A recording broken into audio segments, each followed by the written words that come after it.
Hello and welcome to my live stream for my album, Under an Empty Sky, my debut album that was released earlier this year.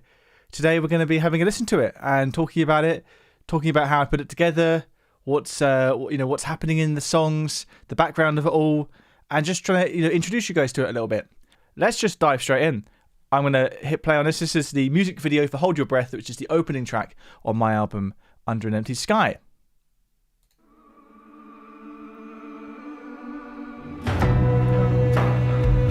Leave your questions in the chat and I'll answer them at the end of the song.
That was the music video for my track Hold Your Breath, the opening track on my album Under an Empty Sky. If you're just joining us now, that's what we're doing today. We're having a listen to my debut album Under an Empty Sky. That was the opening track, the music video featuring Vitamir, who is a world record holder for holding his breath underwater. And Vitamir and his camera operator and fellow freediver, whose name is Matt, they agreed to license that footage to me to go with my song, because I thought, well, hold your breath, what's better than someone holding their breath for a world record amount of time? And I just thought this song to me has a kind of like almost like James Bond vibe to it, so I kind of just feel like this has got like a slightly kind of like dramatic James Bond-esque aesthetic to it. But yeah, let me know in the let me know in the chat any questions you have about the song. Let me check in with the chat now. Lots of friendly faces here. Hello to everyone. Paul asks, are you going to quit YouTube and become a rock and roll star? No, being a YouTuber is what is allowing me to be a rock and roll star, which is quite nice. Because people like you who have watched me on YouTube for my music theory content are kind enough to also show an interest in my original music too. And having a job doing YouTube gives me the flexibility and free time to make my music as well, which is a big problem for a lot of people, right? That when you're working a 9 to 5 grind, it can be hard to find the time to do music, right? So I'm very lucky, very privileged to be in a situation where I can make this music and share it with you all. Steady101 asks, any Beatle recreation videos coming out? Not on... Well, actually, I was about to say no, but what you're referring to is when I've made videos in the past recreating A Day in the Life, recreating I'm the Walrus, Strawberry Fields Forever, which are always really valuable learning experiences for me. Kind of picking into how the Beatles recorded those tracks, shines a big light on their process and kind of helps me reevaluate how I do things. I'm not doing any kind of like direct recreations of Beatles songs soon, but something I am working on, which I haven't actually announced yet. So this is sort of like the soft launch, I guess. Is I'm working on an album of Beatles tracks where every Beatles song has been put into a new time signature. So, rather than Dear Prudence being in 4/4, it's now in 5/4, that sort of thing. It's going to be a whole album. It's going to feature some really fantastic musicians who are known for doing Beatles covers online. I can't reveal much more than that because it's still in progress, and it probably won't come out until much later this year. I think probably around Christmas time, if that, because it's a big project. But I'm really excited about that. I love doing original music, but I love doing covers as well because the opportunity to rearrange a classic song is always like a nice little challenge. So yeah, looking forward to doing a Beatles cover album where they're all in weird time signatures. Paul Vincentier, sorry, I'm probably saying your name very wrong, says touring would also take up a lot of your free time.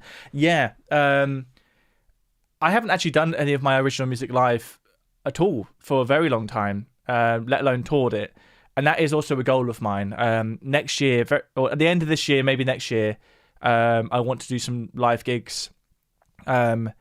It's one of those things where I know there's some very supportive people like yourselves who would probably want to come down to a live show of mine, but it's about working out where in the world you are and where you would actually come to. So I think a show in London would make sense at some point. I'm going to also do a show in Brighton, which is my hometown, so look out for those at some point.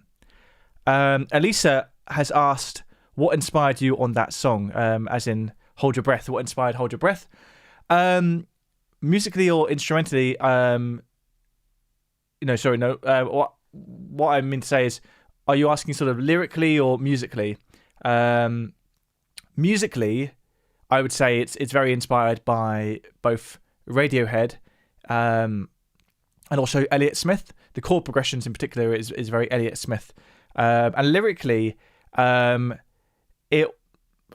it's kind of like a, if I bring up the lyrics briefly on here, it's kind of just about those people you meet who are always the victim in life and they always think that everyone's out to get them. And I was kind of doing a song kind of validating those beliefs of theirs, sort of saying, yeah, everyone is out to get you. I'm trying to look at some lyrics that like, keep me closer for a while, I want to see if you smile when this all comes back around. Tell me what you want to hear, I'll whisper it in your ear. Like trying to just speak to those people who like, they kind of take some sort of joy out of feeling like a victim, and sort of doing a sort of spiteful song to them about, don't hold your breath because nothing's going to happen for you, nothing good's going to happen. So it's sort of like a weird sort of spiteful song. The lyrics of all of my songs all come from very different places, and some of them, this is one of my less personal songs, so I'm happy to talk about this one. Some of the other ones are a little bit more personal, but I also try and always write lyrics that are not too obvious what they're about, because I think it's really valuable for listeners to be able to sort of find their own meaning and like hear themselves in the music, right? So yeah, that was Hold Your Breath. If you're just joining us, we're working through my whole album. Hold Your Breath is track 1 out of 10. Let's move on to the next song. And as I mentioned before, if you think of any questions whilst we're listening to this, then leave them in the comments, leave them in the chat even, and I will address them after. So we're going to move on to the Pastor's Son. I haven't got a live video or a music video for Pastor's Son yet, so I'll have the lyrics on screen, I guess. I I am planning on recording a live version of Past the Sun soon. Because the one thing I didn't do when recording this album is do much video footage, which is a bit silly considering I'm a YouTuber. So I've learnt my lesson with that, and going forward I'm going to film a lot more when I do my original music. But I will be getting back in the studio and doing like a live version of Past the Sun. So let's have a listen to Past the Sun. Also, I just realised I didn't shout out Chris. Hold Your Breath is featuring the fantastic vocals of Chris Mathewson. Chris sang on various songs on my first EP, which was called See in July. He's a fantastic musician and a really, really precise vocalist. He really knows how to get the perfect performance out of his vocals and stack up amazing vocals. He's very creative. As you may have noticed from my album, if you've listened to it or you're just tuning in now, I'm not singing on it because I'm not much of a singer. I sing a little bit, but I don't ever think my songs are in their best environment when I'm singing. I think they're in they stand the best chance of doing well when other people sing them. So this album has a whole bunch of different singers on it. We have, if I skip down here to the musicians who are involved in this album, we have Chris Mathewson, Miles Goodall, Alex Francis, Hannah Bolton, Josh Lee Turner. Some of you might know Josh Turner from his YouTube channel. And of course we have some other great musicians as well. Sam on drums, Ben on cello, Dave on vibes, Bruno on double bass, and Joop, I think that's how you say his name, on flugelhorn. We can talk about that in a little bit, but let's move on to the next song, which isn't sung by Chris Mathewson. It's instead sang by the fantastic Miles Goodall. This is The Past the Sun. Leave your comments in the chat, your questions in the chat. Even I keep saying comments. Too used to YouTube, but yeah, leave your questions in the chat and I'll answer them at the end of the song.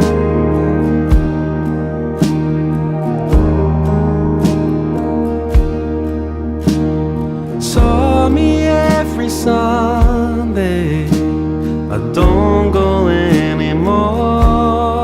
And you still got my number, but you don't know who it's for. It's quite a big assumption that somewhere I belong.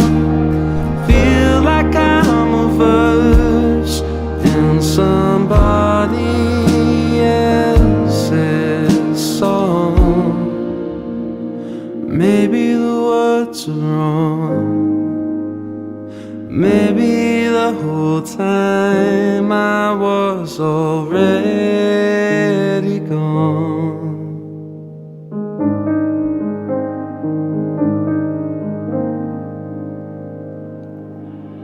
Where do we go? How do we find a North Star in a sky that's empty? Where do we go when we've already come so far? Maybe this is plenty. How can you love me when you don't know who I am? Maybe we're done with the past and sun. Maybe we're done shaking hands and smiling, the heir apparent boy. The more you build it up, the more you force me to destroy. Waiting for a twist or something in the way. You've been calling for me, but I didn't know my name. Maybe it's all the same. Maybe it's not me who should take all the blame.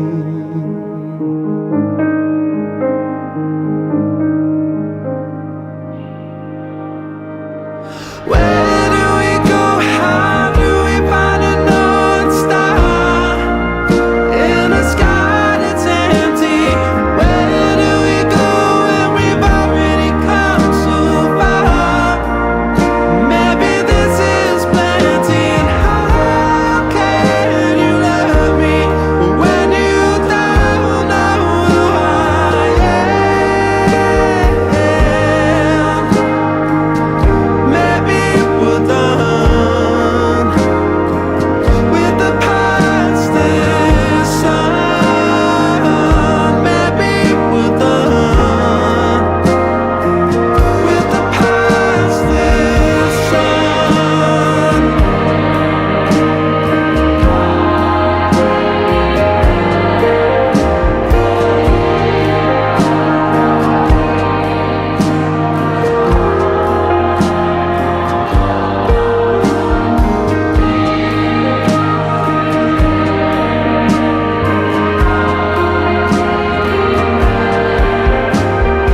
That was The Pastor's Son, the second track on my album Under an Empty Sky, which we're listening to today. I got some nice comments there during that. Thank you so much for listening to that.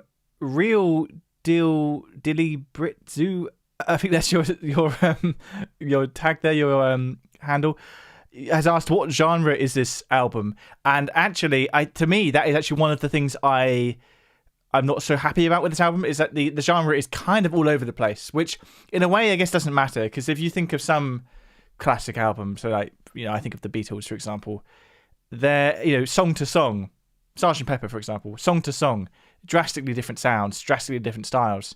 So it doesn't always matter, but I do also think it's nice when you sit down with an album to have a cohesive kind of mood and style. And I think this album that I've made, Under an Empty Sky, has a cohesive mood in a sense. It's quite a chill, reflective, slightly mellow, slightly darker mood. But from a genre perspective, it is kind of back and forth quite a lot. Like that first track was quite like Radiohead, and this second track is maybe a bit more like Jackson Browne or the Eagles or something. It's quite varied. Not sure what you guys think of that. Yeah, a comment there saying some country gospel vibes creeping in. Yeah, it's got that sort of like Americana sound to it to a certain extent. Paul Vincent is saying about lighters swaying back and forth, and it has also got that vibe, right? It's a very sort of like anthemic sort of sound. I personally think that with my next output, original music, I'm going to try and keep the genre more consistent, at least per output. And I'm probably going to be doing EPs more than albums, just because they're a bit more manageable. So each EP, I'll try and have like more of a vision with each one, and then the listening experience is kind of more cohesive from beginning to end. I don't know. Maybe it doesn't matter. Maybe it doesn't matter if like the genre wildly flips back and forth between tracks. Maybe that's cool. I don't know.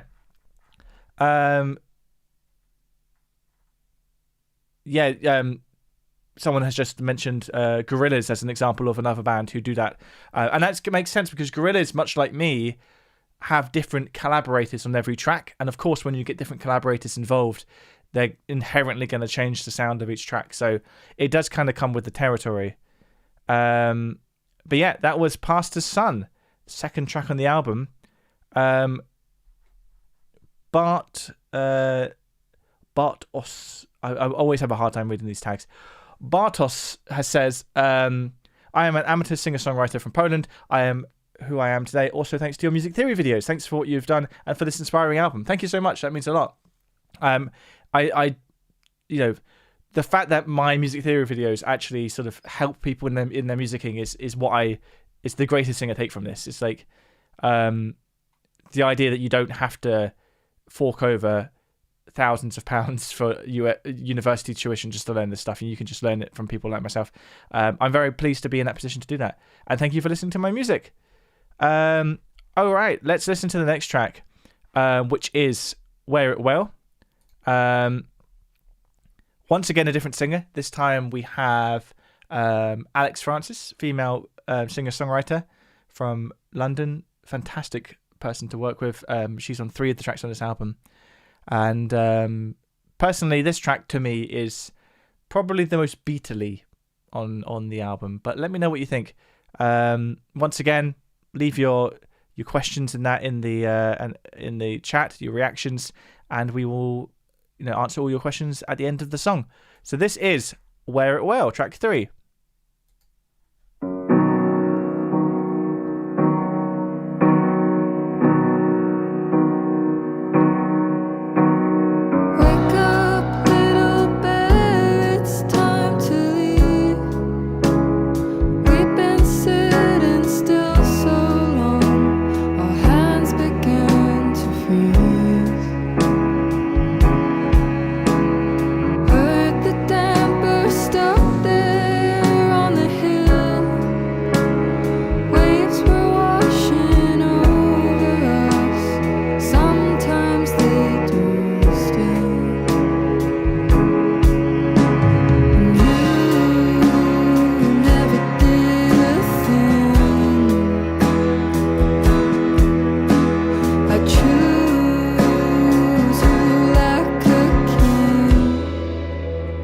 And you've not got a clue.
and you've not got a clue. You wear it well. I knew you never knew. You wear it well. It's easier for me to make you make believe you are everything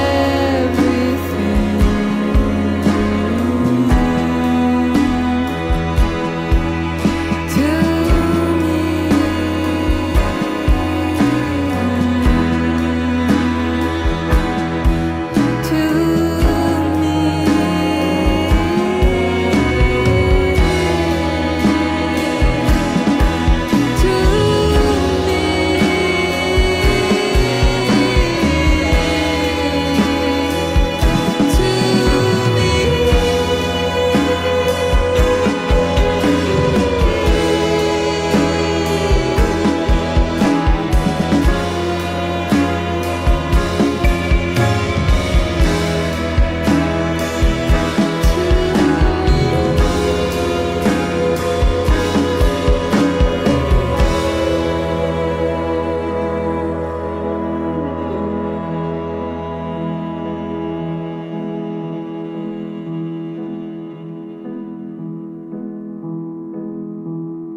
That's Wear It Well, track 3 from my album Under an Empty Sky.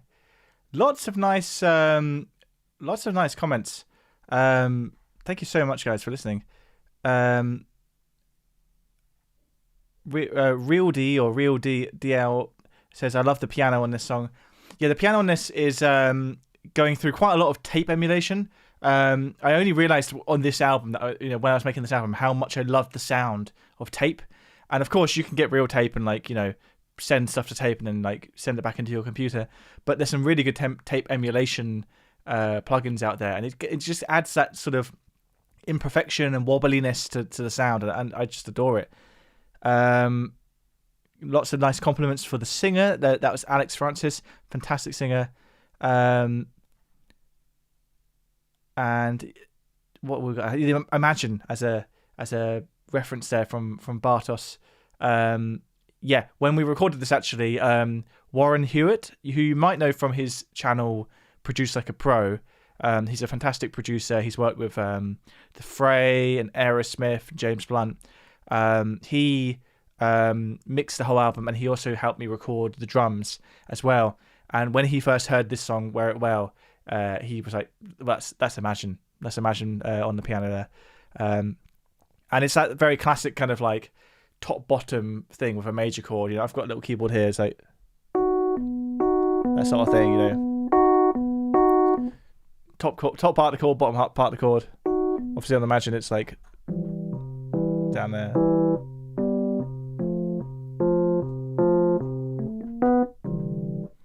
But yeah, thank you so much, guys. The thing that I love most about that track is the cello. With Ben performing the cello, Ben Trigg, he performs cello across the whole album. Scoring cello is just such a fun thing to do. I always feel like I'm George Martin when I'm doing it, and it instantly ups the Beatle-ness of a track to put cello on it. Walrus, yeah, exactly. That chord exactly is Walrus. I am the Walrus, and with that pattern, because it's John again, and John loves to do that top bottom thing.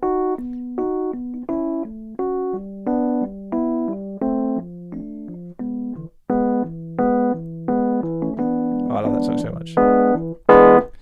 But yeah, that's electric piano as well. The instrument mix at the end was very Beatles. Yes, Paul. Lots of mellotrons in there. The Beatles used the mellotron flute a lot. Well, I say a lot. They didn't actually use it lots, but they used it very iconically on Strawberry Fields Forever, so it's very closely associated with them. But the mellotron has all sorts of cool sounds, like harpsichords and stuff, and they all sound quite Beatley and vintage. So that outro of this song has loads of mellotron moments on it.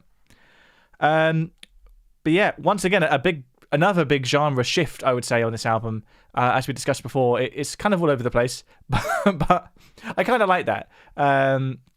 So let's move on, and you'll hear yet again another shift in sound. Let's move on to track 4, which is Full Moon.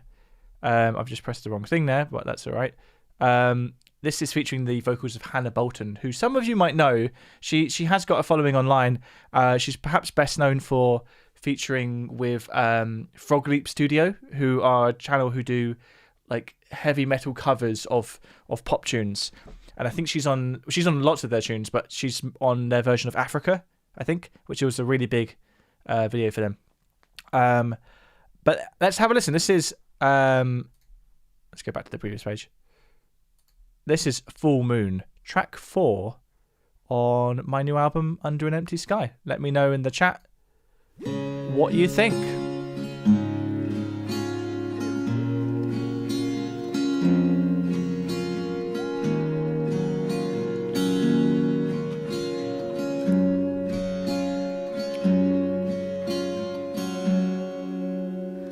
Always denying, not even trying. Can you believe anymore? Said the world's out to get you, defy and upset you. Is that what you're doing this for? You say this is important, proceed to ignore it. None of this will make the cut. You are angry and tired, spirit expired. Look for an easy way out.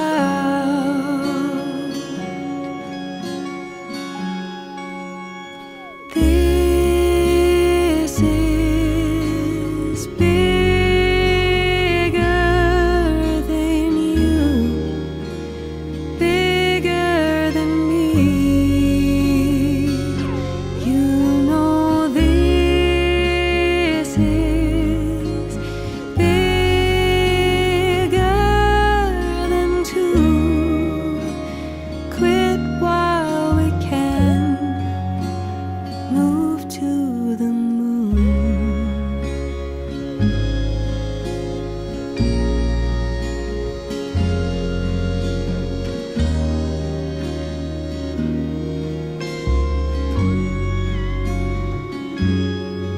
Asleep on the high ground, wake to a new sound of waves brushing up on the shore.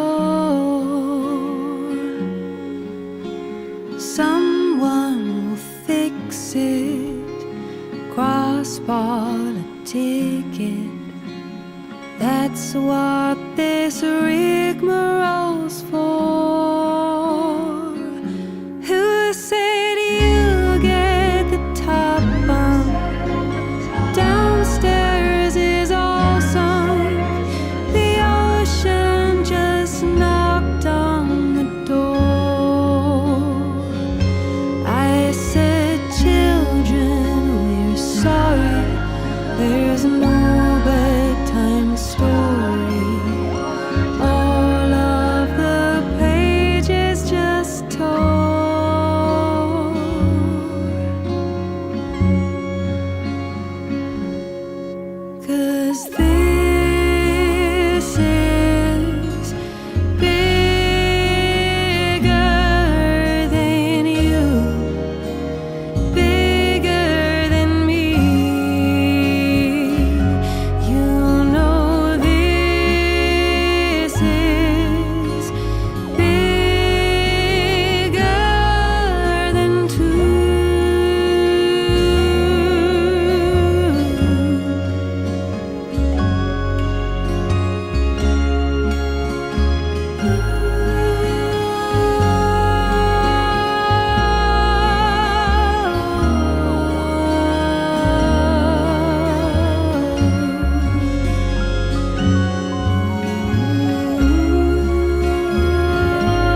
track 4 on my album Under an Empty Sky, Full Moon.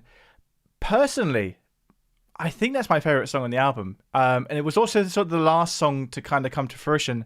And I almost didn't make this album because there wasn't space. But I made sure there was space because I liked it so much. But I also feel like this song is like probably the best indication of where my music is going next. A lot more guitar driven. You might have noticed that that song is the first one to include no piano and be more featured around the acoustic guitar, and that's what I've been doing a lot more of recently. But I've had some very nice comments here once again in the chat. A true lullaby. Thank you very much. And that's the thing with this song. I'm really pleased with how it came out with that sort of lullaby sound, because it's meant to be a sort of like anti-lullaby. With the lyrics "No sleep tonight," and I said, "Children, we're sorry. There's no bedtime story." So I'm glad that comes across. Also, I see George here said about how the lyric, "You are angry and tired, spirit expired," is similar to Elton John's "Laughing like children, living like lovers," which I can totally hear. And it's not just the melody, it's like the rhythm, right? The way it skates across the meter. So yeah, I never noticed that similarity, but I would definitely take that as a compliment. George also says that Hannah has a gorgeous voice, which she certainly does. Very folk acoustic sound. Yeah, that's very much true. Such nice comments, guys. Thank you so much. Also, the first one with additional backing vocals. Almost. The first track, Hold Your Breath, effectively has backing vocals. But these are on Full Moon, they're kind of more overt because they're kind of like that classic call and response thing where, like, here it says like, "I said children were sorry," and then the call and response, the response to that call is "child of mine." So yeah, and what I did with those BVs is they're going through like a Leslie speaker, or at least like emulation of a Leslie speaker, so they kind of sound like they're underwater, which is kind of tying in with the theme here about downstairs is sunk, the ocean just knocked on the door. If you hadn't actually clocked it, which I don't think you may have, because I like to make my lyrics kind of cryptic, this song is sort of about climate anxiety, like the threat of global warming, especially the impact it will have on our children, which is slightly terrifying. But yeah, that's what this song is about. But as I mentioned before, I try to keep the meanings of my songs, partially veiled, because I think it's valuable for people to be able to sort of read their own meanings sometimes, Otherwise, you can get a bit too absorbed in the literal meaning of the lyrics, which is fine for some styles, right? Some songs, that's actually what they're about. They're like telling a story, but that's not what my songs do. Fantastic. Thanks, guys. You guys are great. All right. Well, let's move on. If you're just joining us, we're working our way through my debut album, Under an Empty Sky. It's available here on Bandcamp. You can pre-order vinyl and CD. It's also on streaming as well, so don't be afraid to just go on streaming. We have listened to Hold Your Breath, Past the Sun, Wear It Well. We just listened to Full Moon. We're now going to listen to Matters of Fact. And Matters of Fact is featuring vocals from Josh Turner. If you don't know who Josh Turner is, you should definitely check him out. He is an excellent, let me see if I can find his channel, excellent YouTuber. There he is. Josh Turner Guitar. If you're a fan of my videos, check him out. He does fantastic cover versions of tracks and original music too. I've worked with him before. There's a video I've done with him before, David Bowie cover. And on my channel we actually did a Dear Prudence cover. Just gonna see if we can find the Bowie cover. But yeah, he's an excellent musician, so it's a real pleasure for him to not just work on a cover with him, but to work on an original song of mine. The fact that he even said yes is a privilege. And then the way it came out is just excellent. So let's have a listen to Matters of Fact, featuring the vocals of Josh Turner. Oh, and also acoustic guitar. He played acoustic guitar on this track too. Josh Turner, Matters of Fact.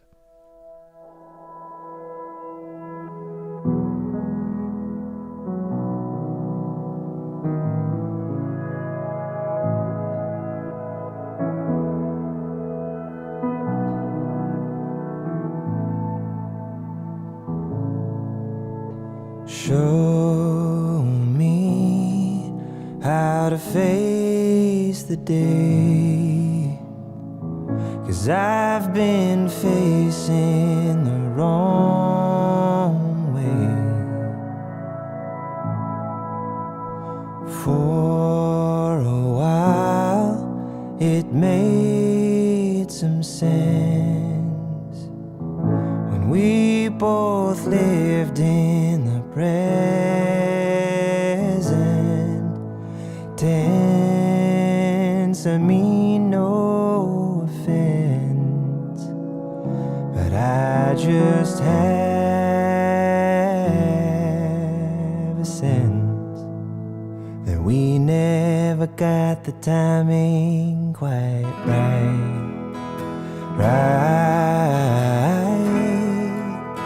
When our stars align, it is never clear skies.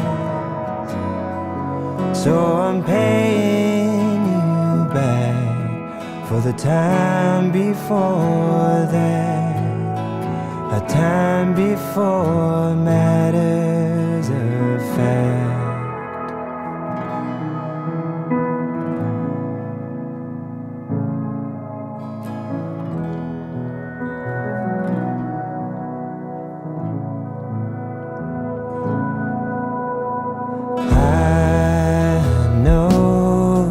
You love me too, but this old wreck's not enough for you.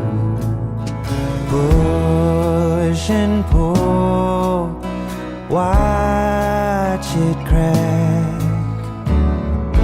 Once you know there is no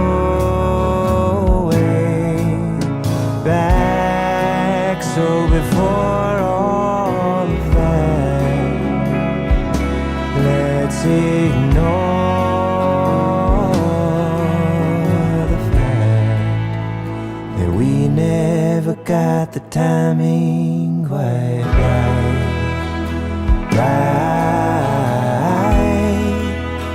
When our stars aligned, it was never clear sky. So I'm paying you back for the time before that, the time before matters of fact.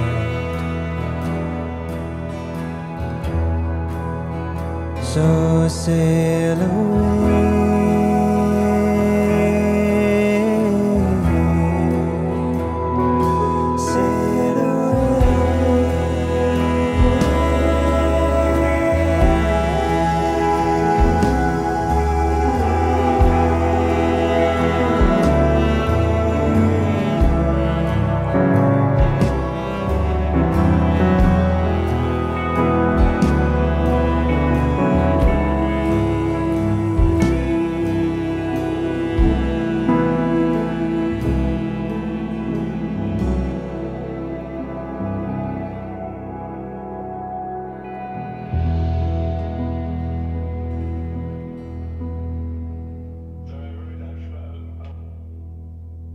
That was Matters of Fact, track 5 from my album Under an Empty Sky, featuring vocals from Josh Turner. I just saw a message in the chat there just asking if it's me singing on it.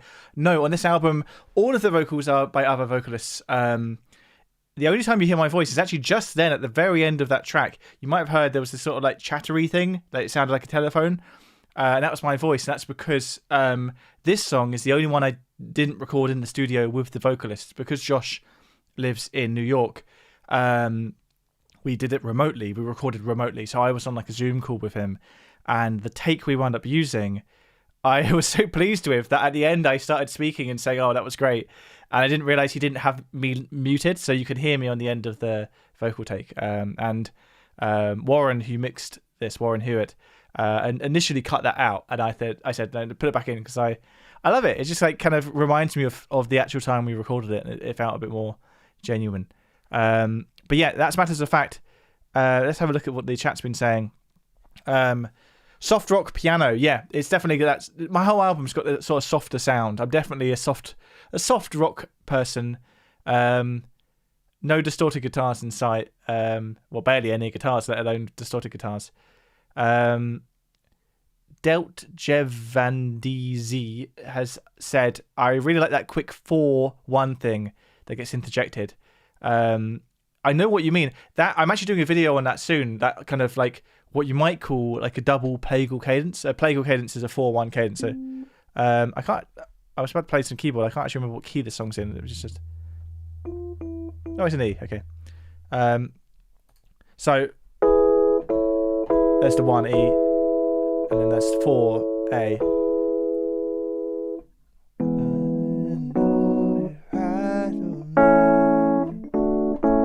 Quick move to D and then back to A, because it's the 4 of 4. If you don't know what that means, don't worry. There's going to be a video on it soon, but it's basically what you could call a double plagal cadence, and it's very country, very gospel, which you can hear in this track, right? It's definitely got that sound to it, which is partly because that is, Josh does a lot of Americana stuff, and when I wrote this song, I wrote it for him. I wrote it with him in mind, so it definitely led into that sort of Americana sound. What else have we got in the chat here? Elementary Penguin says, matters of fact, very nice, just got here. Thank you very much for tuning in.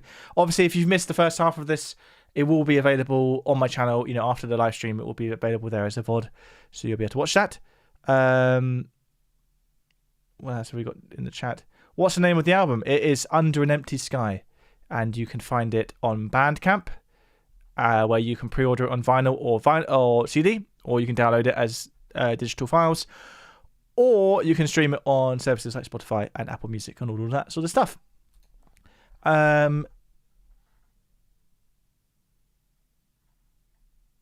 What else we got? David, you wrote. I wrote these songs. All of these songs, I wrote them all. That's my main thing. I love writing songs. I wrote them all. I produced them all.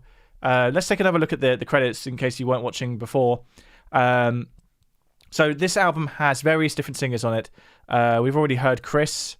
We've already heard Mars. We've heard all of them now, at least in one capacity or another. But most singers, as you can see, are on multiple tracks. Josh, though, who we just listened to, is only on track 5, matters of fact. But I did all the keyboards, all of the acoustic and electric guitars, apart from Josh on that track, and all of the production. We've got Sam on drums, Ben on cello, Dave on vibes, Bruno on double bass, and Job on flugelhorn. I love a double bass as well, as you may have noticed from some of these tracks. That mellower sound.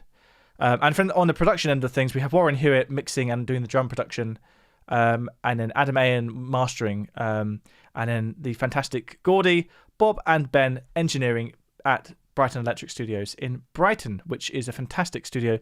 If you need a place to record and you're in the south of England, go there. All right. Let's have a listen to the next song. Flugelhorn. Yes, exactly. Flugelhorn. Flugelhorn, for those who don't know, is a bit like a mellow trumpet. Fantastic instrument. I often associate it with Burt Bacharach, who wrote some very mellow music. It's quite jazzy sounding. I'm gonna be doing a live version of Pastor's Son soon. Pastor's Son is the track that has flugelhorn on it. So you will see the flugelhorn in video form. Because I stupidly didn't video a lot of this stuff when I did it. But part of that was kind of like, I don't know about you, but recording original music is quite an intimidating thing because you really want it to come out right. And it takes a lot of effort to get it to come out right. And at least at the time, the idea of also having to film everything as well was quite intimidating. So even though I'm a YouTuber and I should have been filming it, a lot of this stuff I didn't film. But for my future releases, I'm definitely going to be filming stuff now. Because I also think in this kind of post AI world we live in now, you've got to film yourself playing, because otherwise people are just going to assume like, oh, that's just like AI or that's a plug-in or something. If you've got a real performer there, film them so people can know it's a real performer. I also saw someone mention a minute ago whether I would produce whether I would produce other artists. I have done that before here and there, and I do love doing that because I do love being the arranger and the kind of problem solver. If I was a Beatle, I would be George Martin. I love sort of being behind the scenes and turning knobs and arranging things. So yeah, I would love to do some more producing. And someone's just mentioned about, am I still doing the podcast with Map Men? That podcast is called, what is it called? Sorry, that took me off guard because I wasn't expecting to talk about my own podcast. It's called How Do You Do? And the first episode of How Do You Do, no, why did I think it would come up if I just typed in How Do You Do? Of course, there's other things by that name. And of course, it didn't even come up like that because that's a whole bunch of people explaining how you record a podcast. Here we go. Maybe I didn't choose the best name for search engine optimization, but How Do You Do is my podcast. And you're saying about Map Men because Map Men was the debut episode. But this is a podcast where I interview different people each episode. And in fact, I interviewed Josh Turner, who sang on the track we just listened to. So that all goes very nice, full circle. The most recent episode is with David Hartley, who is a good friend of mine and a fantastic YouTuber as well. So yeah, How Do You Do? If you want yet another thing of mine to look at and subscribe to, How Do You Do on YouTube or Spotify, wherever you get your podcasts. Yes, let's get back to the objective, which is to listen to my album Under an Empty Sky. We listened to the first 5 tracks. Now let's listen to the second 5 tracks. Side 2, if you have it on vinyl. And we open with Oh God. Now, as always, as we listen, if you have any questions or thoughts or things to say, put them in the chat and I will answer them all after the listen. And with this one in particular, though, Oh God, I want you to tell me what the time signature is because it's a different type. It's an odd time signature, this song. Okay, so this is Oh God, track 6 on my album Under an Empty Sky.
miss you.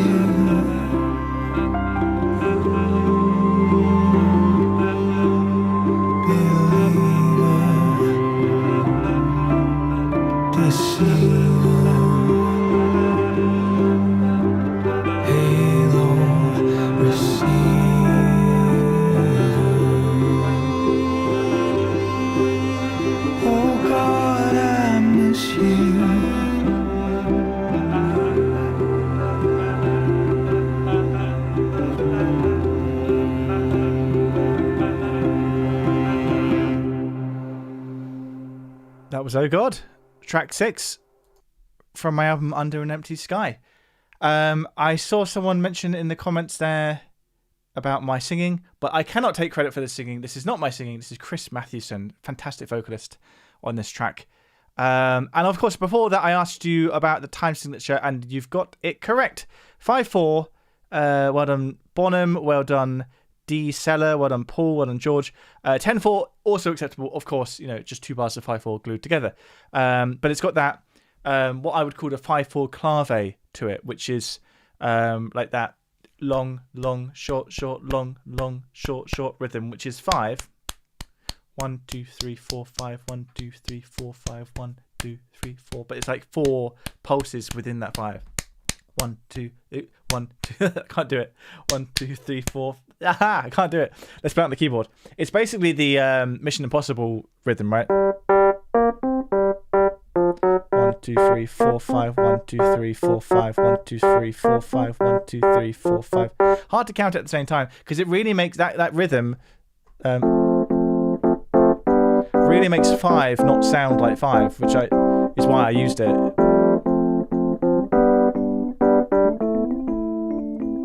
And D-Salad, yes, MI, Mission Impossible, Morse code. That's where the rhythm comes from for that bum bum bum bum. The M in Morse code is dash dash, and I is dot dot. So 2 shorter pulses. Long, long, short, short, long, long, short, short, dash, dash, dot, dot, dash, dash, dot, dot, dash. That's where the Mission Impossible rhythm comes from.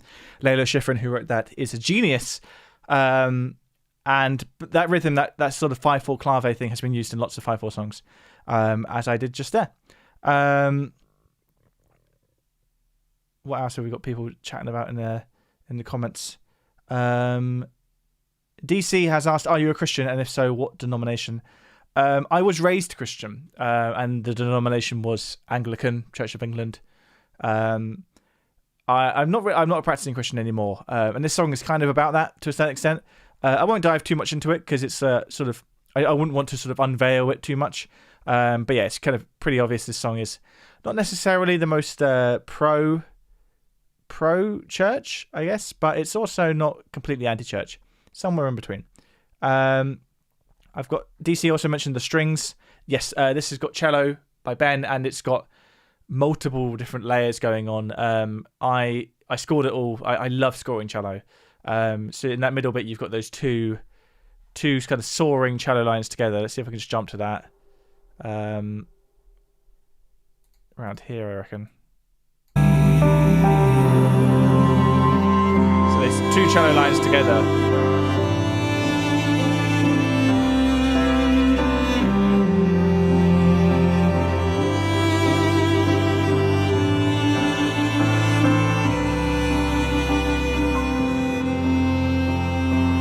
So I wrote both of those lines and got Ben to record them both separately, and then we stacked them up. So it's not 2 different cellists; it's one cellist performing twice.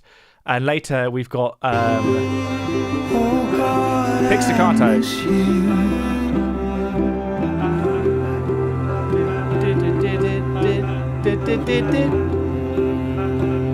That's also the cello, right? That's the pizzicato is when you pluck the cello strings rather than using the bow. And it has that sound to it. And so that's multiple cellos stacked up again, harmonized, which particularly in 5/4, I really loved the sound that created. DC says, love that last progression you just played. That was the progression from Oh God. So Oh God is the only song on this album where it's just a chord loop for the whole thing. And that chord loop is F, G, A minor, C. But I'm adding in the ninth there as well. Just here.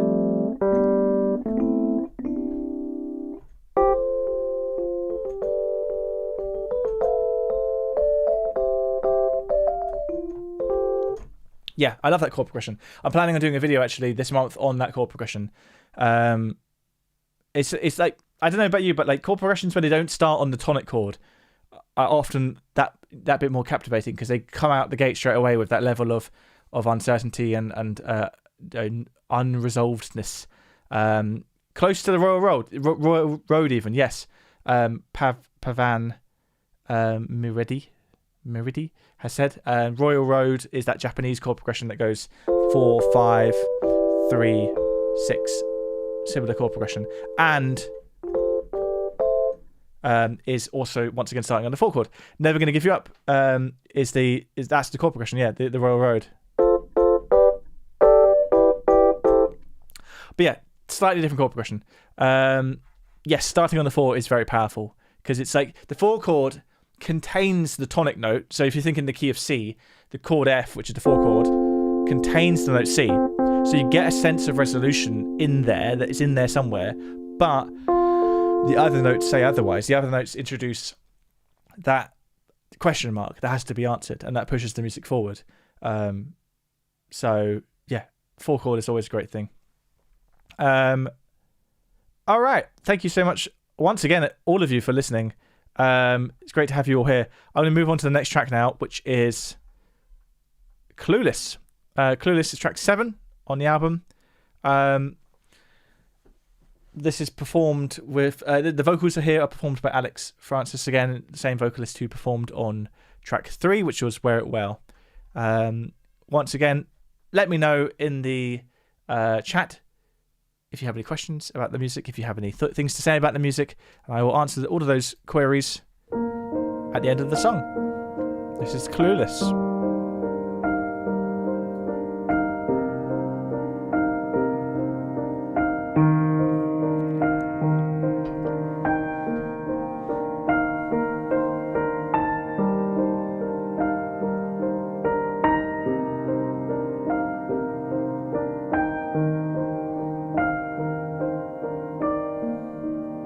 You know I remember the evening roar, clear as a bell ringing through my door.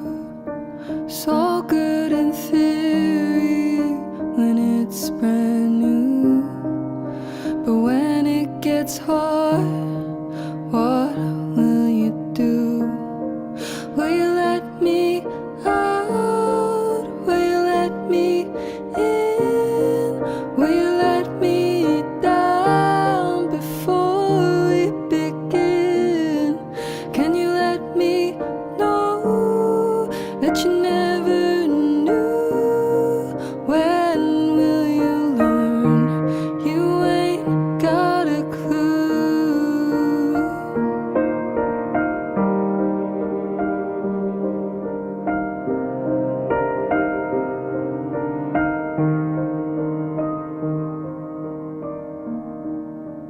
Pedal back quickly once it's all through. The words said like that, well, they tend to be true. Read it like fiction, like you're not to blame. The scene has been cast, it's not gonna change.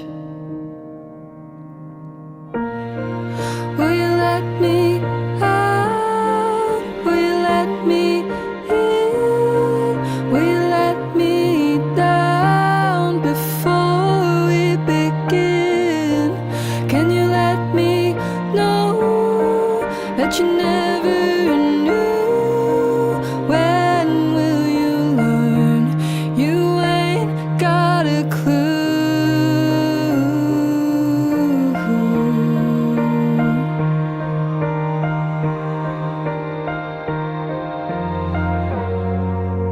Prove you're not useless and go if you're gone. Defend if you will, but you're gonna be wrong. Just tell me you're useless. Tell me you're clueless. I wanna hear you say you're wrong. Tell me you're clueless. Tell me you're wrong.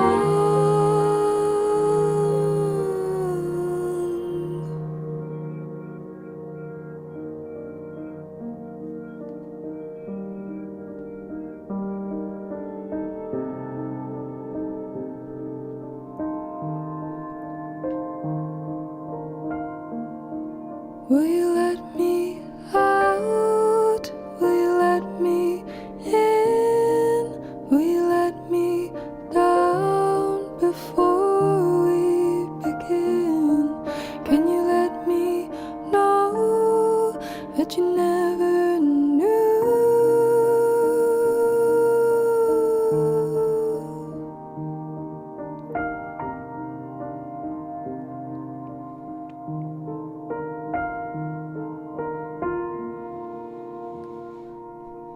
That's Clueless, track 7, which is a personal favourite of mine. This track, it's I guess a little bit less like lower energy, so it hasn't like had as much success kind of to a wider audience. You know, when I look at the track counts on Spotify and stuff like that, this one's a bit less. You know, less attention is given to this one, but I love this one.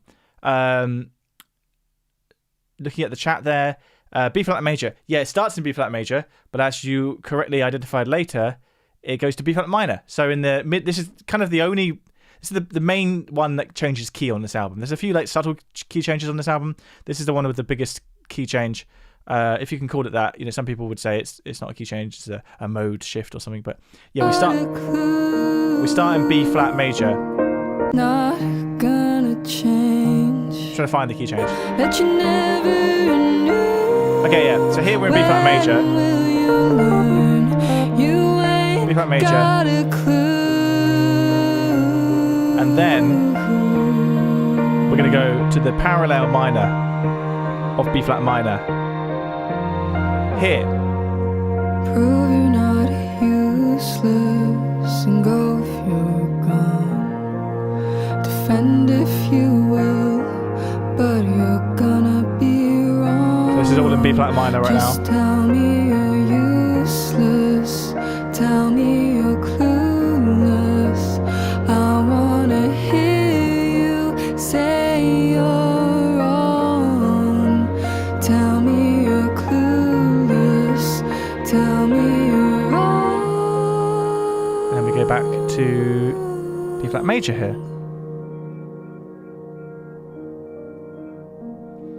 So yeah, key change in this song. Good old key change. And for the bridge, which is a great place to put a key change. Someone here has asked about the lyrics. Where's their comment gone? Nice songs. Are all the lyrics yours? Do you start with feeling or poetry and only then think of a music? All the lyrics are mine. So all of the music and lyrics I composed for this album. Lyrics always come second to me. So I always start with the music and the melody. And the melody will kind of have like placeholder lyrics, like just sounds and random words. And then once I'm happy with the song and the melody, I will then write a lyric to fit that song. I think that's the best way to do it. In the past, I used to do it the other way around, but then I feel like the lyric, you know, maybe I'm wrong, but I feel like the lyric is second place to melody and music. I think a lot of people listen to music and they don't ever really take in the lyrics. So the lyrics are always kind of like a secondary concern. So I think the priority, at least for me, should be on like writing a great melody, writing a great chord progression, and then the lyric comes later. And it almost makes it easier to then write the lyric because you've got this like restraining constraint, which is to fit words to the melody that you have written, and you can't really go beyond that. But then that level of constraint often breeds creativity, right? You've given yourself a problem to solve. What else are people saying? Got some once again lovely comments on here. 1-6-2-4, that is the chord progression, yeah, in the key of B flat, which is a real favourite chord progression of mine. It's a kind of really tender chord progression, I think. For me, that I was inspired for the song by the Phoebe Bridgers track Scott Street, which uses that chord progression. So I basically just borrowed the chord progression from her. But as I've mentioned in many of my videos, you can do that because chord progressions can't be protected because they're too basic. They're like just building blocks. So if you like a chord progression, then just use it. Paul has said here, you said that you thought the album was not cohesive as I would like, but the tracks have the same atmosphere throughout. And that's a good point. And I agree with you. But like my production style, my writing style has a cohesive voice to it and theme to it, even if the tracks have kind of different genres. Because as you may have noticed, listening to this, I mentioned it earlier, but for anyone who's just joined us on this album, I've got loads of different singers and lots of different styles of music. So from track to track, you've got quite different styles. And I kind of am a bit like self-aware of that, self-conscious, because I feel like, there's nothing necessarily wrong with that, but I would prefer if it had more cohesion. So I'm glad, Paul, that you think it has got that level of cohesion, even if it's more in a sort of like atmospheric, ambient way.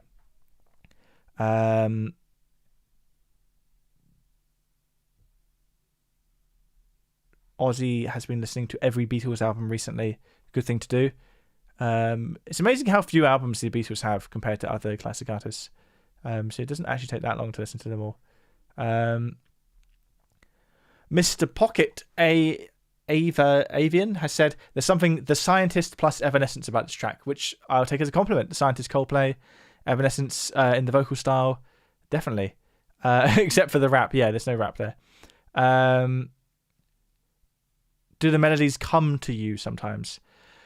I find that, like, yes and no. I personally think the way that anyone writes a melody is that they have some little hook in their mind, probably planted there by some other song they've listened to, and then that takes them on a little journey. But you need that little hook to start, and that can take a while to find. And often, just for me, what I do is, most days I will sit down with my guitar or my piano and just write something and see what comes. And a lot of the time it's nothing special, but sometimes something special comes, and then I'm like, okay, that's something worth developing. And then I will take it to that further step of developing it, and then I fully fledge the melody, and then once that's done, I write the lyric. So it's like, you can't expect every melody to be great, but the only way to get to those great ones is just to kind of keep writing and get through all of the like less good ones. And try and be really honest with yourself, because otherwise you can't know what's good or bad. If you're kind of always telling yourself you're great, then actually you're not going to notice when you write something good and when you write something bad. So you need to be honest with yourself about when you write stuff that's good and when you write stuff that's bad, so you can actually know what to focus on and what to dump. David, are you planning on singing on some of your songs in the future? Says George. Maybe I'm going to do some more BVs. I'm not the strongest lead singer, and I'm not awful, but I just don't think my songs are served very well by my vocals, which is a shame, because I do love the idea of singing my own songs, and I do think there's an element of creative kind of like control and expression that comes from a songwriter singing their own songs. They can sing them, and they're truly singing them from the heart. But at the same time, I think I'd rather the satisfaction of hearing my songs come to life with great singers. Something I am going to do, though, going forward, is I'm going to work with one singer per EP or album to try and create more of a cohesive artistic sound on each album. Because although I loved working with all of these different singers, it has resulted in an album which is a bit of a kind of like patchwork, which isn't necessarily a bad thing, but it means that if you're only really like into one of those sounds, then the album can't then like pull you in any further. Because if you like the sound of Hold Your Breath, but not Past the Sun, then maybe like that turns you off, and then you don't really get to the rest of it. So I sometimes think that the whole point of an album is meant to be a cohesive artistic kind of experience, which I don't know whether my album does that, but I am still very proud of my album, even if it kind of feels a little bit more like a compilation. Albert says he loves Mother's Day, my track Mother's Day. That's a bit of a throwback here. Mother's Day is from my first EP I released which if we just go on here and find is, I don't know where it's gone. It's because this window is not the full size. Let's type it in. The longest march. So here it is. So the longest march is an EP I made in lockdown in 2020. Longest march being a reference to the fact that we got locked down in March and it felt like time just stood still from there. And the EP kind of scores that experience. So Mother's Day being the opening track. Just play a little bit of it now. This track, you hear Boris Johnson here. Yeah, so it opens with a little bit of Boris Johnson, who, of course, was the Prime Minister at the time and was the one who told us that we were in lockdown.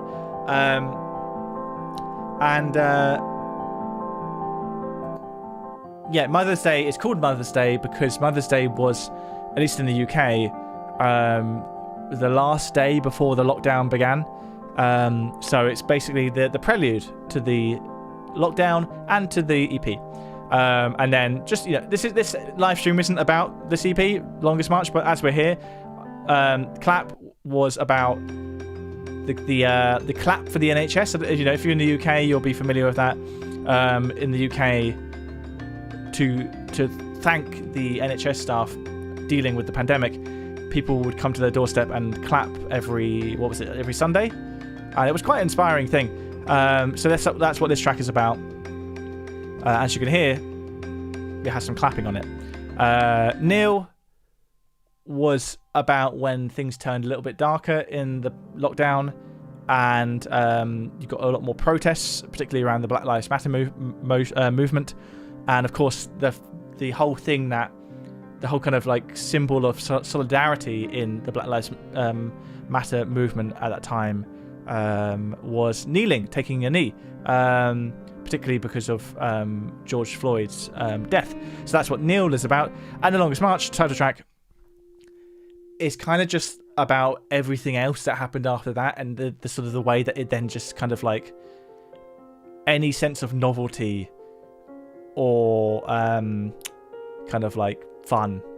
There wasn't really fun, but I think we all had there was some fun things in lockdown, some novelty about not having to go to work, but that faded pretty quickly, and then the grim reality of it all kind of came to the front as we went into the winter, and that's what The Longest March, the title track, is all about, because it just goes on and on and on in this kind of disconcerting 5/8 time. So that is a very brief excursion to a completely different album, The Longest March. If you like it, go check it out. It's on Spotify. It's also on Bandcamp as well. But that's not what today we're not listening to. That we're listening to Under an Empty Sky, which is of course this album here that we've been listening to so far. Let me just have a quick look even at the chat here. People admiring my praising my title, The Longest March.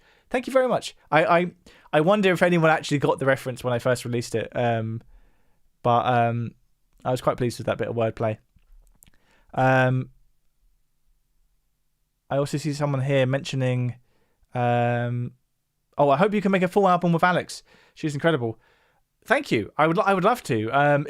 I'm really glad you said that, because Alex's tracks haven't had as much attention online as some of the others, but it was a real privilege working with her, and I personally really loved the music we made, so I would love to do some more. So yeah, I think an album with Alex at some point will be on the cards. And also you mentioned Jessie Monday. I won't say too much, but a collaboration with Jessie is potentially in the works, but probably won't be out for a long time. I would just say that. Okay, let's move on. I've yabbered for way too long now. We just listened to Clueless. We've got 3 tracks left from the album. The next one is Old Plans.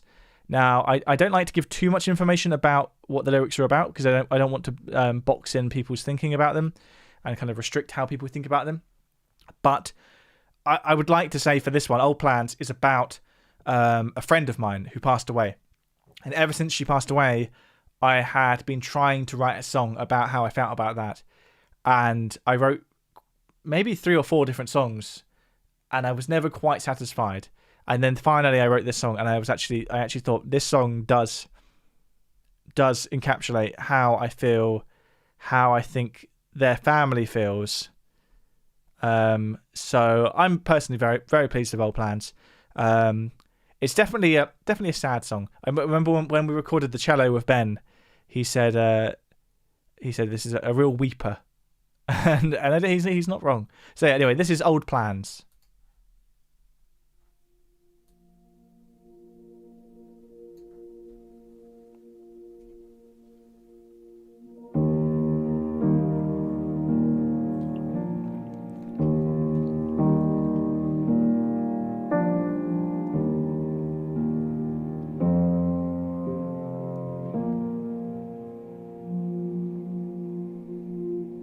Pack up the boxes, I'm gonna sell this house. I find what I will find now. No key to lock it, you're not coming back. Gonna leave it all behind.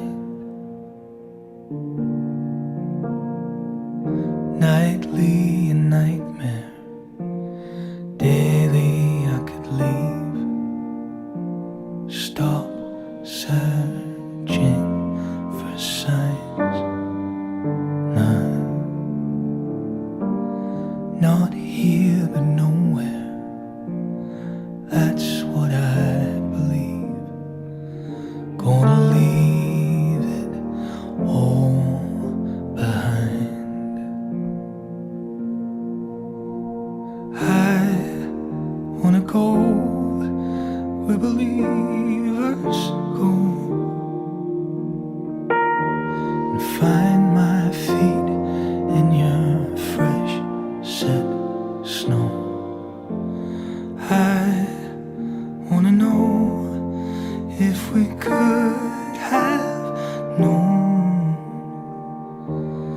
floating past what was our road, where I took our time for granted,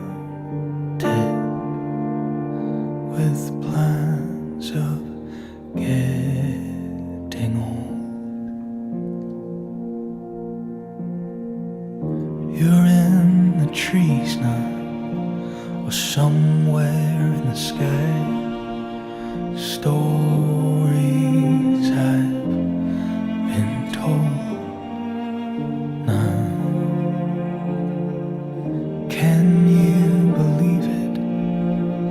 There's nothing left to try.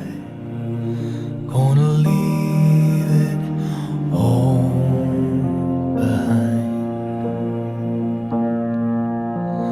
I wanna go where believers go,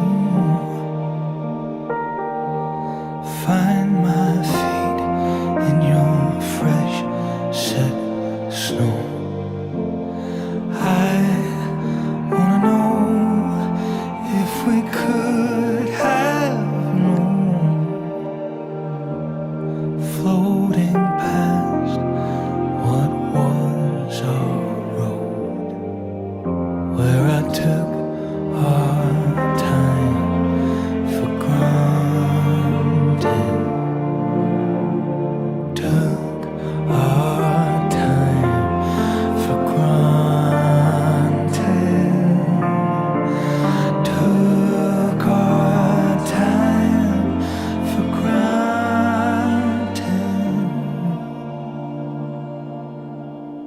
with plans of getting old.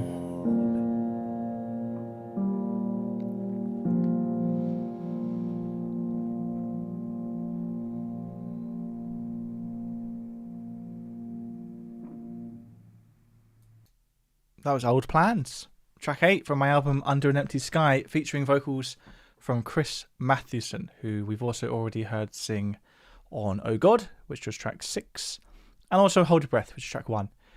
And as I said, that is quite a sentimental song to me because it's about a friend who passed away, and it's lovely to see some other people sharing about similar experiences in the chat there.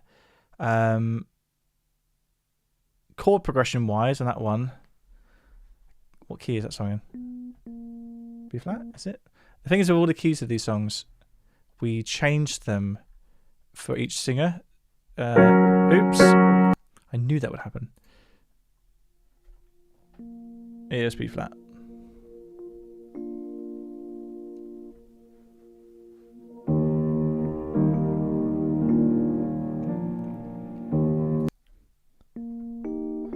So this chord progression is one of those chord progressions where it's not using weird chords, but it's using a lot of chords. It's like not a row. It doesn't repeat much as a chord progression. It kind of takes you on a long journey, which is more of a sort of old school traditional thing to do with a chord progression. In fact, I'm planning on doing a video at some point about sort of chord progressions who do that don't loop and take you on a journey. And I've just realised I could talk about my song Old Plans in that video, so I'm going to just write that down. Where I say, if you ever wondered how I have video ideas, that's how I have them. Like I'm in the middle of a sentence and I think, oh, actually, and then I write it down. But the chord progression there, I can't remember the whole thing, but it's in B flat. And it's like E flat over B flat and down to B flat. So B flat's the one chord. Pack up the boxes, I'm gonna leave this house. I found what I will find now. So that goes to C minor, which is 2, 5, that's F, G minor, 6, D minor, 3. So we have pack up the boxes, I'm gonna leave this house. I found what I will find now. That's the verse. And then the chorus goes E flat. I wanna go where believers go. So that's 4, 5, 1, one verse inversion, 4. So kind of very ascending. Find myself in your and it descends again. So it kind of climbs up and then it climbs down again. But yeah, I can't remember all of the exact chords, but that's definitely one of the most chordy songs on the album. Terry English says this would be perfect for Tom Watts. I don't know who Tom Watts is. Is that an artist? I should check him out maybe. I'll write that down too. Tom Watts. Bart says this is my favourite one, so thank you so much. That's very kind of you. Just looking at some of your other comments. Very nice comments. Very, very kind people. Lots of kind people here. Yeah, very sweet of you. All right, guys. Blowing in the Wind. Are you saying Blowing in the Wind as an example of a song that has like a long unfolding chord progression? Because that is a good example. I'm going to write that down too. I'm going to write that down. Blowing in the Wind. I would say that's one of those songs where like how many that has got like structures within the chord progression that do repeat, so there is like loops in there, but the overall thing isn't so much of a loop. Tom Waits. Tom Waits. Of course you meant Tom Waits. Yes, I can totally hear that now. And that is a big compliment. Thank you. Yeah, like the piano vocal style there feels very Tom Waits. And Tom Waits can be a very sentimental tearjerker artist for me. So yeah, that is a great compliment.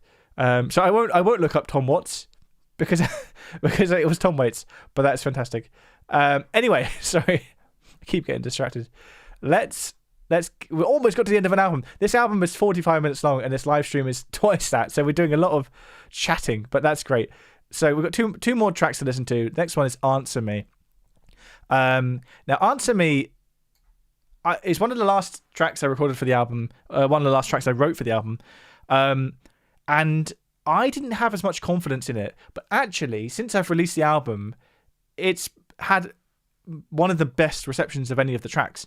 And what I mean by that is when I look at the what people have been listening to on my Spotify, you can see Answer Me here is like one of the most listened to ones.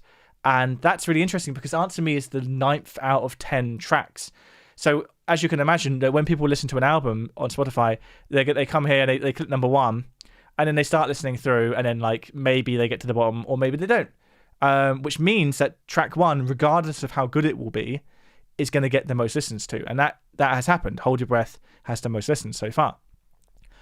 And that means that with each track you go down, you would expect it would be like this is the second most listened to, the third most listened to, fourth most listened to. But some songs buck that trend. And that's because those songs are particularly popular. And that's happened a little bit with Full Moon, but it's happened particularly with Answer Me, which is really interesting. And I really, obviously I love that people love the song, but it's always really interesting to see which ones people like the most or, are drawn to the most compared to my personal preferences. I'm just looking at the chat. People are saying it's nice that I'm talking. Good. I'm glad because I'm good at talking. Okay, so let's listen to Answer Me, which is featuring Miles again. Miles, as you can see here, Miles also sang on Past the Sun, which was track 2 that we listened to. But let's listen to it on Bandcamp because Bandcamp is the best place to listen to any artist. This is Answer Me, track 9.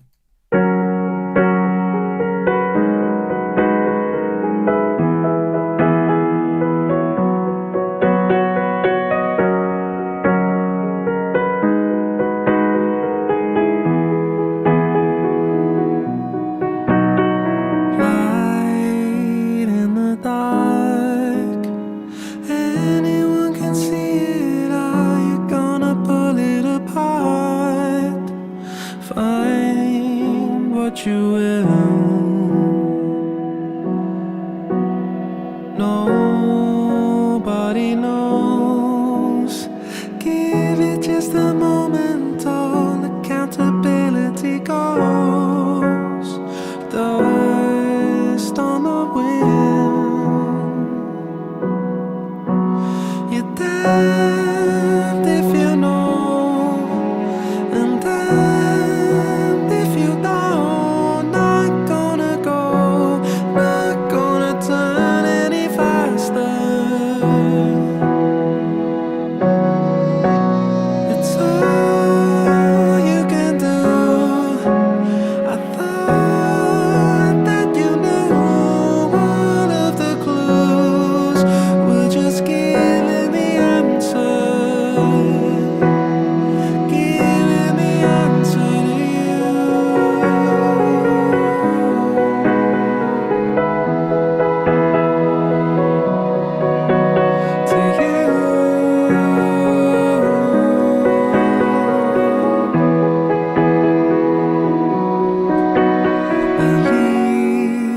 What you say, making up a meaner way and up an easier way, shapes in the sky, turn it away and leave the boxes empty. You don't have to do it today. The means to an end. You're damned if you know, and damned if you don't. Not gonna go, not gonna turn any faster.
So that is Answer Me, track 9 on my album. I am really pleased with that one. Featuring vocals from Miles. Great comments here as well about it. People are discussing whether it's in Mixolydian or it starts on the 5 chord, which is a good question. So I see it as in the key of B, and the chord progression we have is F sharp, G sharp, E, and B. And most of the song is a loop of that. It changes near the end. So that would be chord 5, 6, 4, 4, and 1. Believe what you say.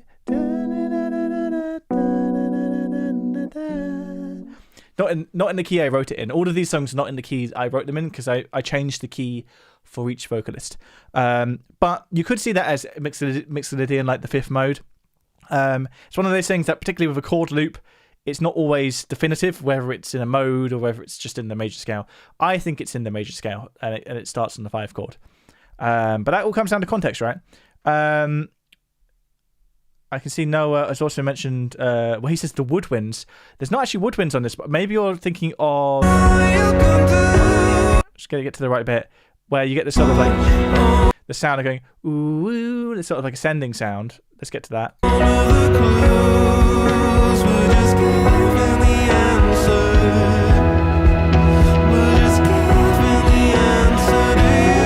That bit there. Do you mean that bit?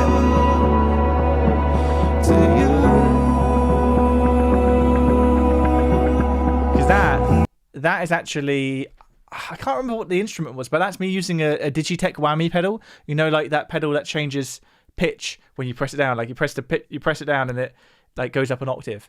And that, when you plug a keyboard into one of those, it can be so expressive because keyboards are usually limited where you don't have a pitch bend. You know, like a piano doesn't have a pitch bend.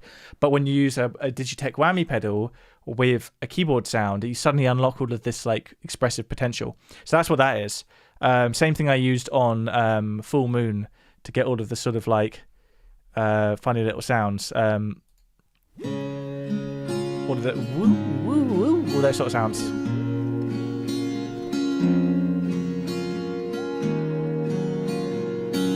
Hannah described them as submarines when we recorded. But yeah, I love that sort of stuff. Anything with a pitch bend suddenly like gets more emotive, right? Biggest commercial potential. That's why it's popular. Yeah, I think it has got the most sort of poppy vibe. And in fact, when we were recording it, the original direction it went in, it wound up sounding very Coldplay. And I still think it does sound quite Coldplay, but it sounded very Coldplay. And, you know, I like Coldplay, but like there's that very like pop Coldplay song that happened a bit later in their career, and I was trying to stay away from that. That's kind of why the drums come in later, because otherwise it just sounded like really like anthemic. And I know anthemic can be good, but I also think anthemic can be kind of a little bit exhausting and emotionally overstimulating. I can see Hank there has also mentioned it's evocative of Radiohead, and yes, the outro was very Radiohead inspired. I'm glad you noticed that. Hi Minimes has also mentioned the Mellotron. Yes, sometimes I think you're talking about like the pitch bendy bits. Like Mellotron has a great pitch bend on it, and that's also something I use sometimes on some of these tracks. So actually, now that you mention that, I think it is the Mellotron. You got a very good ear. Yeah, I think that moment in Answer Me is Mellotron. It's not, although I use Digitech whammy pedal on other moments on the album, I think that moment is the Mellotron. And the reason I think that's true is because the Mellotron pitch bend, if you go all the way up, it's a perfect fifth, which is like a very like musical note to move to. And I think that is exactly what happens in Answer Me. It goes up a perfect fifth. So that is exactly what I did. I don't know how you detected that. Yeah, Noah says they heard. There's definitely lots of Mellotrons in there. Noah has also said they mentioned they heard a Mellotron. Yeah, Ozzy. If you want to buy a great pedal, Digitech whammy pedal, it's the pedal that like Tom Morello used in Rage Against the Machine and Johnny Greenwood used in Radiohead. But you don't have to just use it with guitar, right? You can use it with a keyboard. You can use it with any sound source, and it's so valuable for that. DC asks if I'm a fan of Steve Wilson from Porcupine Tree. Yes, I do like Porcupine Tree. Not like a massive fan, but I do like them. And I saw them actually in London a few years ago.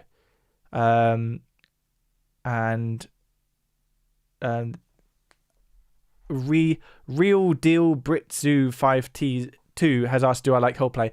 I do like Coldplay, but I have a bit of a love-hate relationship with them. I like a lot of their early stuff. Parachutes as an album is great. Rush of Blood to the Head is a great album. X and Y is hit and miss. It has some good songs in it, but it starts to get a little bit cheesy. The album Viva La Vida might be my favourite Radiohead. Might be my favourite Coldplay album. Of course, Coldplay are a poor man's Radiohead. But everything after Viva La Vida, there are some good songs, but it starts becoming a lot more poppy, and I'm a little less inclined to that stuff. Okay, we have one last track to listen to. Thank you everyone for joining me on this live stream. It's been a real pleasure sharing these tracks with you and discussing them with you. Of course, as I mentioned before, the album is available for pre-order on vinyl and CD on Bandcamp, which is the best way you can support me. You can also download it there. A purchase of the vinyl and CD comes with a download, by the way, in case you're wondering about that. You can also stream it on places like Spotify and Apple Music and all of that sort of stuff. Let's listen to the last track, which is Keep Your Name.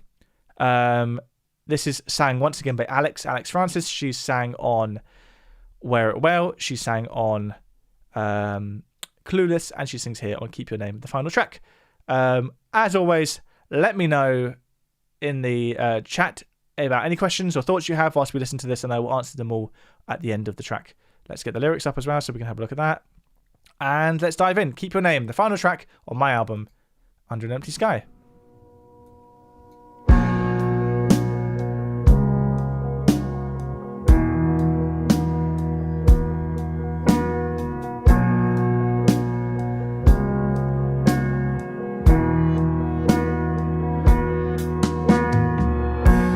Never really noticed at the start, taking my love to strip it for parts, saying all the lines I wanna hear, like it's the last time, just like last year.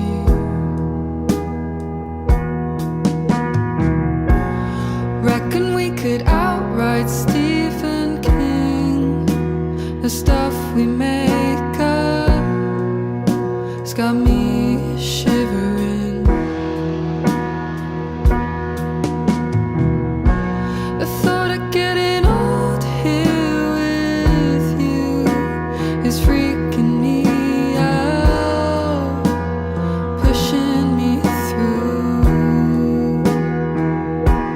So I'm sending the SOS.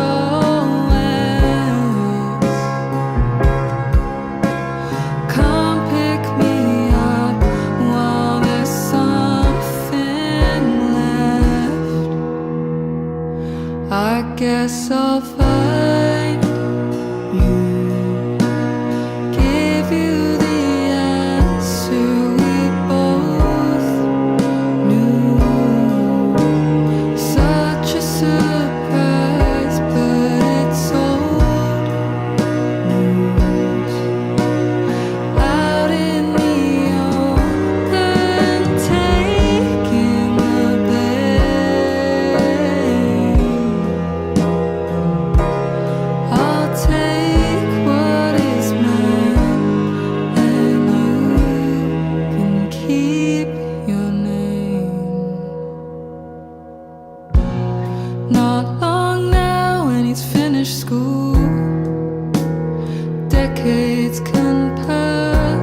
It's time to find you, give you the answer we both knew. Such a surprise, but it's old news.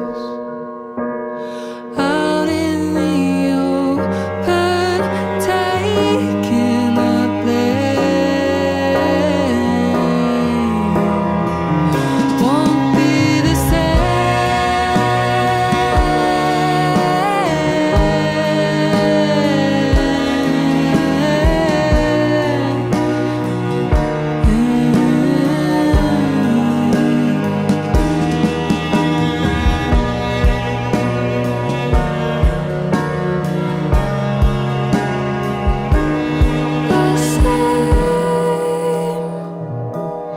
the same,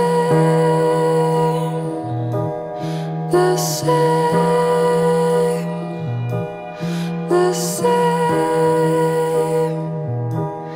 the same.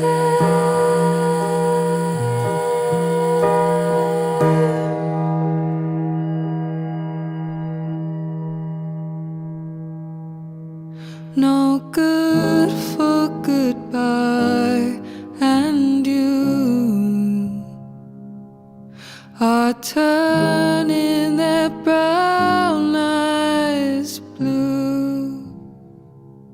So take what is mine, and you can keep your name. That is the last track on my album. Keep Your Name there, track 10. Last track on my album, Under an Empty Sky. Let's see what you guys are saying about it. I'm glad Pavan noticed the tuning. I don't know if anyone else noticed that, but this track is not in standard A equals 440 concert pitch tuning. It's had its pitch moved, and that was for practical reasons rather than artistic reasons. So when we recorded the vocals, we recorded it way too fast, in my opinion. We recorded at least 10 BPM too fast. And I don't know about you, but I think it's really important to like get the BPM right on a track because it can really make or break it. So we laid down the vocals, and I think it was too fast, and I didn't want to get back in the studio and do the vocals again. So I slowed it down using vari speed, which is when you effectively do what a tape does. You play it back slower, and that lowers the pitch. So obviously I was trying to make it slower. The pitch came down too, which is fine within reason. Like, it doesn't sound too weird. I did it that way because that's the most organic way to do it. Although today with computer algorithms, we can change the pitch without changing the timing. They always leave little artifacts and crunchiness in it. They don't always sound great.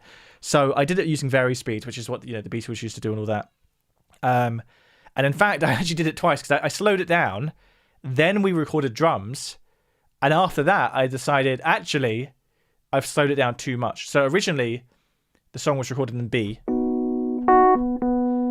And after recording the vocals, I slowed it down so it would be in the key of B flat. Because I thought, let's slow it down far enough that it's in another normal key center, so I can then play it more easily.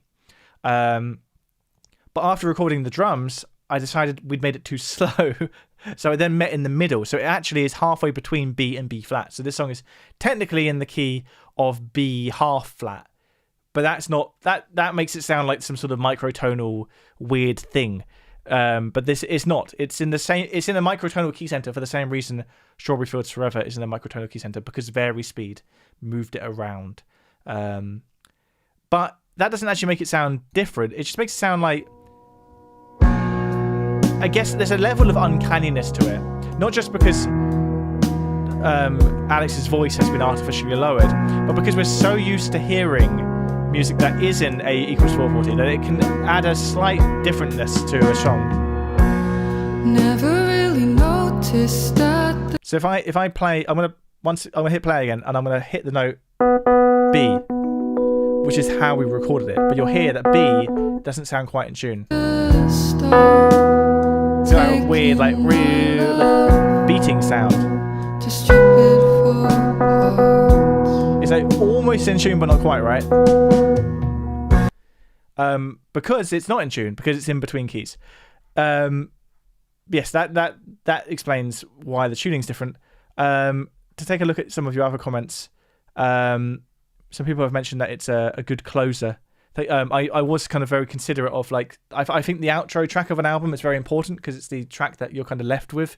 It kind of rings in the air a bit when the album ends. So I wanted something that fit that, and I like how this track. It's a bit of a long song, you know. It's over 5 minutes. It takes you on a bit of a journey, and at the end we have this very like loose ending where the tempo kind of falls away a bit. So take what is mine, So it sort of slows and you to an end. can keep your name. I also see a mention of Adele. You're not the first person to compare this track to Adele, which is, of course, is a great compliment. What else have we got people chatting about here? Kevin says he really enjoyed the cello arrangements on the album. Thank you. I really enjoy writing for cello. It's a fantastic instrument. And there's something so exciting and also kind of nerve-wracking about writing out a part on notation, like literally on sheet music, and then giving it to a performer and having them play it. Because you get the electricity and excitement of it all coming to life, but also the sort of nervousness of like, oh, I hope this works. I hope it sounds good once a real player's doing it, and I hope I've not made any sort of stupid mistakes. But yeah, it's a great experience writing for a cello. Paul says, very mellow album. Once again, all the songs live in a closely related vibe. Yeah, I think you're right, actually. I think it has got a mellow sound. A friend of mine put it in a way saying the album is very good to fall asleep. Fall asleep to. It's very relaxing. I think they meant that as a compliment, but I know what you mean. Someone else also mentioned when we're talking about when we're listening to the previous track, "Answer Me," about drums, and actually this album hasn't got much drums on it. Track 1 and 2 have track 1, 2, and 3 have drums. Then track 4 doesn't. Track 5 does. Track 6, 7, and 8 don't have drums, and track 9 and 10 do. So only about half the album has drums, which I guess for most artists is below standard. The drums are kind of usually on everything.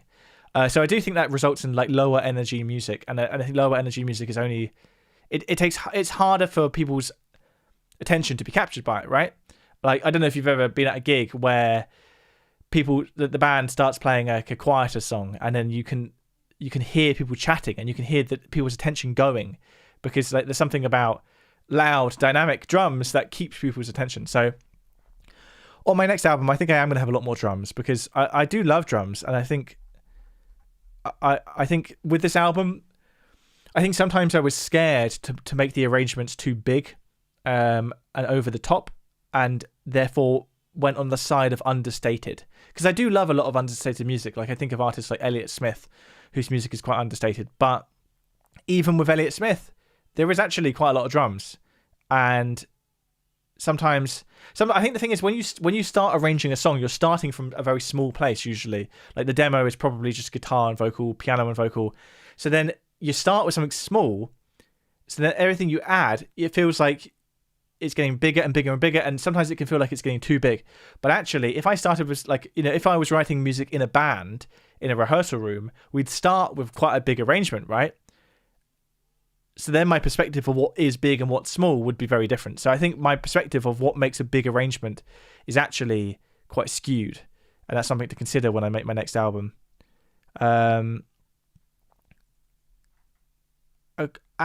Aquatic Panther has asked, what do you consider your biggest achievement? Your biggest accomplishment? One that impacts people the most? Well, surely my channel, right? My YouTube channel. Millions of people. If you type in 5-4 into the internet, I'm basically the primary source on 5-4 time now, thanks to my video on it.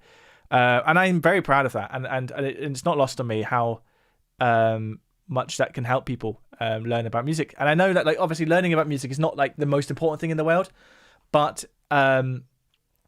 you know, to paraphrase John Green, of all of the unimportant things, music is one of the most important. And, you know, once you've taken care of all of your essential needs, music is quite, you know, central to a lot of people's lives, definitely mine. It's basically just magic. and to play music is to be a magician. And I just think it's like such a privilege to be a music educator to such a big audience.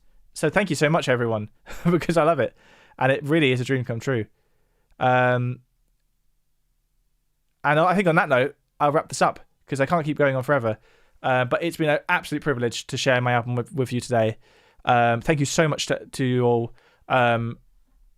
As I said before, it's Under an Empty Sky. That's the name of the album. You can find it on Bandcamp, on vinyl, CD, on download. You can find it on streaming services like Apple Music and Spotify. Wherever you listen to it, I'm just very thankful that you listen to it, and it means a lot to me.